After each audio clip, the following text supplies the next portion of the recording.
કોને કીધું આ મીંદડો બાપા ભોળા દાદા ઉપર હાથ ઉપાડે આ મીંદડું કરે દેખાતું ના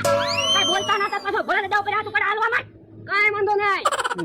શાબાશ શાબાશ આ તે સારું કામ કર્યું લે તો હું ઈ તો મારી પાસે કાઈ પ્રોપર્ટી ના તમે 500 વીઘા મારા નામે કરી દો ને પછી તમે જોવો તમને કોઈ બોલાવે તો મને કહેજો પણ યા હું 500 વીઘા તારા નામે કરી દઉં પછી મને ક્યાં કોઈ બોલાવાનું હે ભોળા દાદા મીંદડું હે કોને કે મીંદડું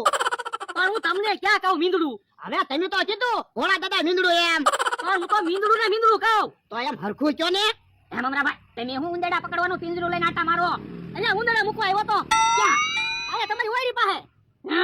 મમરાભાઈ અહીંયા ઉંદરડા મૂકી જાય લ્યો બોલો છેતરીને પૈસા તો લઈ જાય ઉંદરડા અહીંયા મૂકવા આવે તો પણ ભોળા દાદા હું કરું મારી દુકાનમાં એટલા બધા ઉંદરડા વધી ગયા મારે ઉંદરડાને ક્યાંક મૂકવા તો જવા ને પણ જગ્યાની ક્યાં તાણ છે અમને હું કામ હેરાન કરો હે ભોળા દાદા બેઠા છે ને હે મીંદડાને તું ખવડાવે તે મિની મિની મિની એમ તારી પાસે આવે હે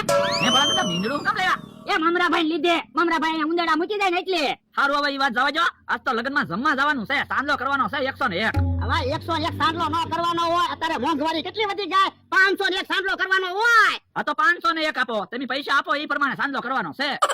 તો 51 રૂપિયો સાંડલો કરાય આ તો 51 રૂપિયા આપો ના રે ના હું પૈસા નથી આપવાનો એમ થોડું હાલે કંકોત્રી આવેલી છે જમવા જવાનું છે સાંજલો તો કરવો જ પડે ને બકુલભાઈ ક્યારે કંકોત્રી આવી અઠવાડિયું છું હે તો ઓલા બે દી દાડિયા વયું જવાય ને સાંડલાના પૈસા તો આવી જાય એ સલાહ નહીં આપી પૈસા આપો ના રે ના હું પૈસા નથી આપવાનો હવે તો અમથાની વાડી બાજુ કાક અવાજ આવે છે હે કાક વાગતું હોય એવું લાગે જાતો જોયાય તો હું છે એ હારો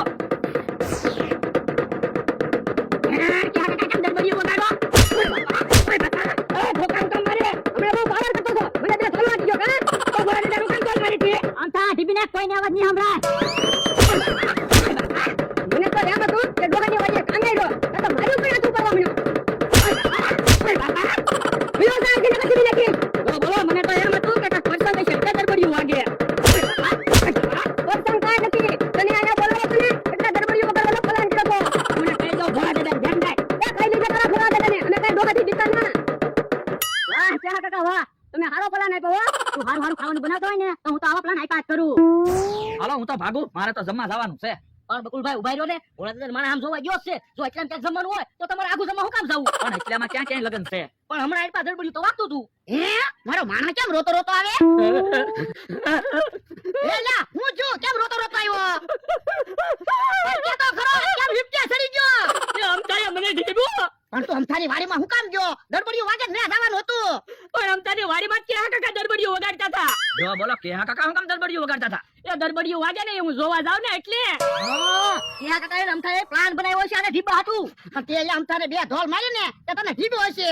એ આમ થોડું હાલે મને ઢીબો તમને ઢીબા ને તો ભૂલી જાવી એટલે ઈ બધું ભૂલી જવાનું હોય જો બોલો તમારી વાડીએ રહ્યો ત્યારે મારે માર ખાવા પડે ને હવે મારે વયું જાવું છે અહીંયા માર ખાવા રહેવું જ ના હે ઉભો રે કે હા એ નમથાએ તને ઢીબો ને હા હમણે કેહાનો નમથાનો વારો ઢીબી નાખું છો ને હે બોલો કે કાકા તમારે શું ખાવું જે ખાવું હું ગામમાંથી લઈ આવું ઉભો રે હમણાં ગામમાં ન જાવું તું ગામમાં જાશ ને ભોળો નહીં આવશે તો મને ઢીબીને વયા જાહે એ હવે કોઈ નહીં આવે હું કોઈ નહીં આવે આમ જો ભોળો આવ્યો ભલે આવે એ મારા માનાને હું કામ માર્યો એ કાકા ગરબડિયું ચાલુ કરો કાકા હાલો આપણે ગામમાંથી ખાવાનું લઈ આવીએ ઘડીક ખાય હમણાં ઘડીક રહીને ખાવી એ સારું હમણાં ભાઈ હવે કોઈ દિવસ ભોળા દાદાની ઓરડી પાસે ઉંદરડા નહીં મૂકતા નકર પૈસા કાપી જાહે તો આપણે ખોટ જાહે આ ઈ હાસુ કા કાલથી હું ક્યાંક બીજે ઉંદેડા મૂકો આવ્યો જાય ભોળા દાદાજી કેમ ન આવ્યા દરબડીઓ બન છું ને એટલે આવતા રહેશે હે ઈ આમ બોલ આવ્યા ઢીબી નાખ્યો હે તમે આમ તને ઢીબી નાખ્યો ઓહો ઓ બાપા હા તમે માર ખાઈને આવ્યા ને હા લે માર ખાધા હવે તને ખોટું નહીં લાગે ને તો પણ મને મારા ગામડે વયો જવા દીધો હોત તો તમારે તો માર ન ખાવા પડે મારે ના તને તો વાડીએથી કઈ જવા જ નથી દેવો ભલે મારે માર ખાવા પડે તો પણ મમરાભાઈ બકુલભાઈ છે તે ને એને 500 રૂપિયા આપો હમણાં અમથાને સકડિયા ચડાવે ઈ તારું હાચું અહીંયા બેને 500 રૂપિયા આપું અમથાને કેહાને સકડિયા ચડાવો હવે વાંધો નહીં ભોળા દાદા હાલો હવે તમે જોયો હમણાં અમથાને કેહા કાકાને બેને ધોડતા ન આવડે ઈ તારું હાચું કેહા કાકા હાલો હવે તો નાસ્તો લેવા જાવી બહુ ભૂખ લાગી એ હારું આય હે બકુલ ને મમરો આવે તે ભલે આવે ઈ કેહા કાકા અમથાભાઈ ઊભા છો ને એટલે હું કામ છે એ તમને સકડિયા ચડાવવા આવ્યા શું કામ એ તમે ભોળા દાદાને ઢીબે ને એટલે ભોળા દાદાએ અમને બેન 500 રૂપિયા આપ્યા અને કીધું તમને બેન સકડિયા ચડાવવાનું એ તમે છે ને ઘડીક સકાડી ફદોડી ફરો એની દરબડી વગાડી એટલે તમારું કામ થઈ જાય ને અમારું કામ થઈ જાય. આ તે વાંધો નહીં. હાલો તો સકાડી ફદોડી ફરો. દરબડિયું તો વાગ્યું. તો ક્યાંક બકુલભાઈ ને મમરાભાઈ ને નહીં ધીબા હોય ને. કોને ખબર? તો હાલો હંતાઈ જોઈવી. એ હારું હાલ. ઉભા રહો, હું પિંજરું ઓરડી મૂકતા હું એટલે પિંજરામાં ઉંદેડા તો આવી જાય. પણ એટલે ઓરડીમાં મીંદડું તો છે. એ હારું તો હાલો હંતાઈ જોઈવી. હાલ હાલ.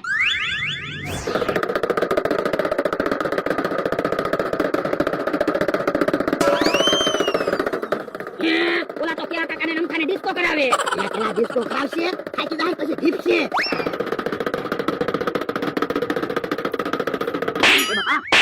તમને ધીપાના પૈસા આપ્યા તા, ડિસ્કો નથી કરાવવાનો. પણ તમે સકાડિયા ચડાવવાનું કીધું તું, સકાડી તો ફરે છે. એ ડોહા તમે પાછા મારી વાડી આવ્યા. કોઈ ન ખાવતું. જો બોલો બકુલભાઈ ને નમરાભાઈ ને હવે કોઈ દિવસ પૈસા જ નહીં આપવાના. બાપા પૈસા આપવાનું તે કીધું તું.